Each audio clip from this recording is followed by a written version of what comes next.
안녕하십니까? 행복한 한 주가 시작이 됐습니다. 주와 같이 길 가는 것 즐거운 일 아닌가 찬송하면서 신나는 걸음이 됐으면 좋겠습니다. 하나님이 하실 일들, 하나님이 우리 삶 속에 놀라운 일들을 베푸셔서 너무 기쁘고 행복한 일들로 가득 채워지는 우리 귀한 날 되시기를 주의 이름으로 축복합니다. 오늘은 시편 44편의 말씀을 통해서 우리 귀에는 무슨 소리가 들려지십니까? 라는 주제로 함께 은혜를 나누도록 하겠습니다. 여러분, 사람의 귀에 들려지는 소리가 굉장히 중요합니다. 어떤 소리를 듣느냐에 따라서 내 인생의 방향까지도 달라질 수 있기 때문입니다. 부정적인 이야기를 자꾸 듣다 보면 삶의 방향이 부정적으로 가고 비판적으로 갈 수밖에 없죠. 그러나 긍정적이고 믿음의 소리를 자꾸 듣다 보면 내게 믿음이 생기고 하나님을 바라볼 수 있는 아주 중요한 전환점이 될 수도 있습니다. 오늘 1절을 보면 이 고라자손들이 조상들로부터 들은 이야기들이 있습니다. 하나님이여, 주께서 우리 조상들의 날 곧 옛날에 행하신 일을 그들이 우리에게 일러주었다. 그러니까 조상들에게 행하신 놀라운 일들을 그들이 우리에게 일러주었습니다. 우리가 우리 귀로 들었습니다. 그 들은 이야기가 어떤 이야기입니까?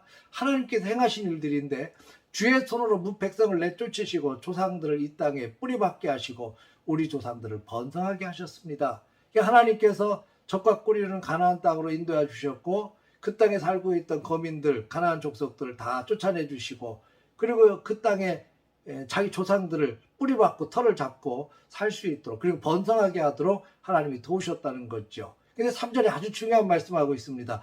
그들이 자기 칼로 땅을 얻은 것이 아니고 오직 주의 오른손과 주의 팔과 주의 얼굴빛으로 하였습니다. 그 땅을 차지한 것은 이스라엘 백성들의 능력이나 칼이나 힘이 아니었다는 거죠. 하나님의 도우심, 철저한 하나님의 인도하심, 하나님의 오른손과 팔과 얼굴의 빛으로 그 땅을 차지하게 하셨다는 겁니다. 왜 그랬습니까?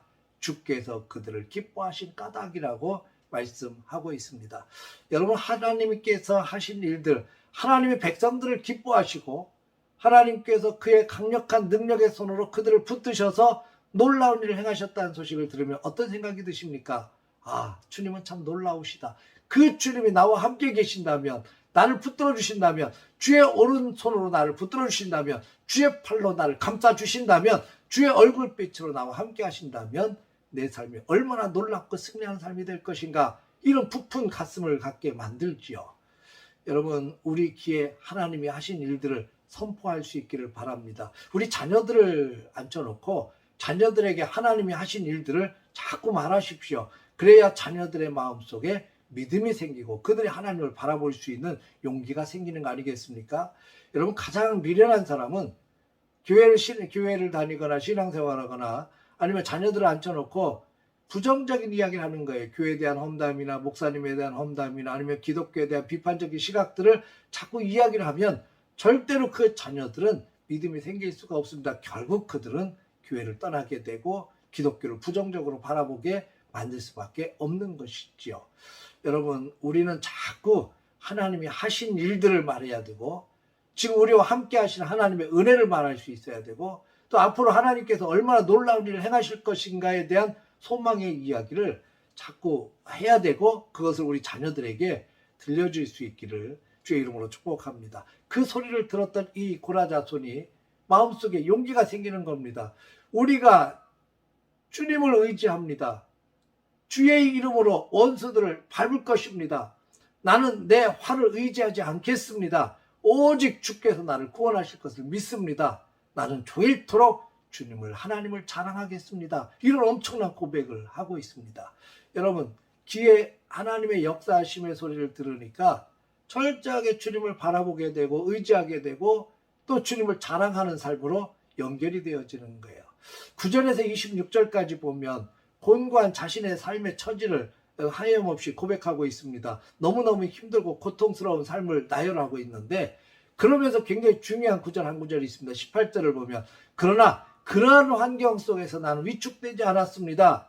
내 걸음이 주의 길을 떠나지 아니하였습니다. 라고 고백을 하고 있습니다. 여러분, 힘들고 어려울 때 주의 길 떠나기 쉽죠. 우리의 걸음이 엉뚱한 길로 방향을 틀기를 쉬워요. 위축되고 힘들어서 주눅들어서 아무것도 못할 때가 있습니다. 그런데 그렇게 하지 않았다는 겁니다. 왜?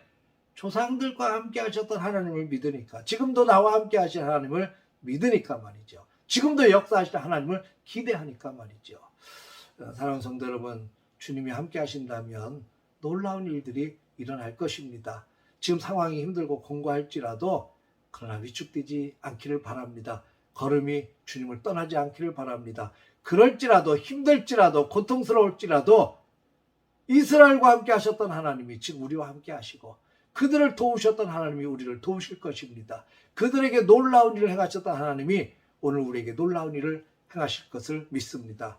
우리 행복한 월요일입니다. 주님이 역사하실 것을 기대하십시다. 하나님께서 오늘 어떤 은혜로 나를 채우실지, 어떤 기적으로 나의 삶을 인도하실지, 또 하나님께서 풍성한 하나님의 걸음, 하나님과 함께하는 걸음이 얼마나 복되고 아름답게 하실지 우리 기대감을 가십시다. 하나님은 기대한 것만큼 채우시고 기도하는 것만큼 이루신다는 사실을 기억하십시오. 하나님이 역사하실 것을 기대하며 또 하나님의 말씀을 붙들고 기도하며 오늘 하루 놀랍게 승리의 길 걸어가는 우리 모두가 다 되시기를 주의 이름으로 축원합니다. 할렐루야.